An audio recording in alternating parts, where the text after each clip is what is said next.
Hello and welcome to the episode 297 of What a Fab Day. I am your host, Simon Mas. Today, the Beatles record an appearance for Sveriges Radio, continue their 1964 British tour and record I'm Looking Through You.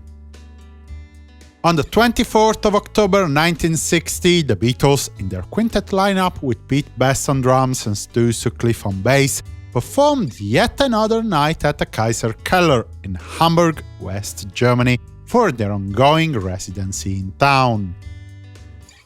1 year later, in 1961, the Beatles, still with Pete Best on drums, but now featuring Paul McCartney on bass, were engaged with a 2-hour lunchtime gig at the Cavern Club in Liverpool. In 1963, the Beatles, now in their definitive lineup with Ringo Starr on drums, were at the Karlaplan studio in Stockholm, Sweden, for their first engagement outside UK. Their Swedish tour was to start on the following day, but the Fabs were booked to record a radio appearance for Sveriges Radio, the Swedish national radio broadcaster, and their show Pop 63. The Beatles duly completed the task during the afternoon, performing 7 songs. I Saw Her Standing There, From Me to You, Money, That's What I Want, Roll Over Beethoven, You Really Got a Hold on Me, She Loves You, and Twist and Shout. It was a very convincing performance, perhaps fueled by the fact that the band finally could play their music without fighting with screaming and adoring fans. This doesn't mean that the lads could roam around in peace. Beatlemania had broken out in Sweden too, and a morning attempt to do some sightseeing around Stockholm was quickly aborted when the four found themselves surrounded by hundreds of fans. Anyhow, today's performance was aired on the 11th of November between 10:05 and 10:30 p.m., interspersed by a performance of 3 songs by the local group Hass Rosen and the Norsemen. On the 24th of October 1964, the Beatles' British tour had another stop in London with 2 concerts at the Granada Cinema in Walthamstow. 1 year later, in 1965, the Beatles reconvened at the EMI studios in Abbey Road, working from 2:30 p.m. on I'm Looking Through You. The band had the rhythm track and the various overdubs, bass, vocals, electric guitar, drums and harmonium, all completed by 11:30 p.m., but the four were not completely satisfied by the quality of the recording.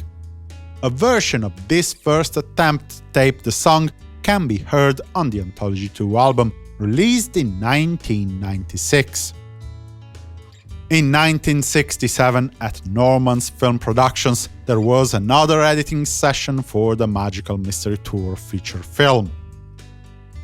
On this date, in 1969, Plasticona Band's new single, called Turkey, was released in UK 4 days after its North American release.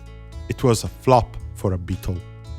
John Lennon was disappointed about a relative lack of sales of his new song, although it should have come to no surprise given that the content of the song, a description of the symptoms of heroin withdrawal, made the song banned from radio play, and that the song topic was hardly appealing to the average Beatles fan anyway. Much further north, BBC journalist Chris Drake reached the remote Scottish farm where Paul McCartney and his family had disappeared since the end of September. Paul was looking for peace and rest after the many problems that would eventually lead to the demise of the Beatles, and initially assaulted Drake when he trespassed into the property. But then, when he understood that Drake came from BBC, McCartney thought that the visit might come handy.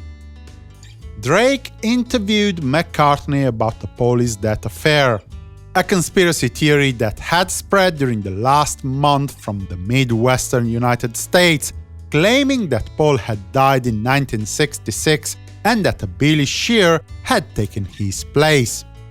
Needless to say, Paul said that his seclusion in Scotland came from his desire to rest and to keep a lower profile now that he had become a husband and a father, something that he was finding hard to do, being constantly harassed by all kinds of journalists coming to steal a picture or to ask him about the inane conspiracy theory.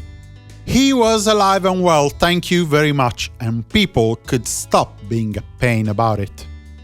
After the interview, Drake rushed back to London, where the material was edited down in 3 segments. One broadcast on the World this weekend on the 26th of October, between 1 and 2 p.m. Another on the 27th of October show of The World at 1, aired between 1 and 1:30 p.m. and a third on the same day, during Late Night Extra, between 10 p.m. and 12 midnight. One short plea before wrapping things up. Please visit www.simonmas.com/support and do what you feel like doing to help me producing this podcast. No donation is too small, no good deed will go to waste. Tomorrow, we'll see John and Yoko announcing a pregnancy. For the moment, I wish you a good day and a fab continuation. Simon Mas, music you love.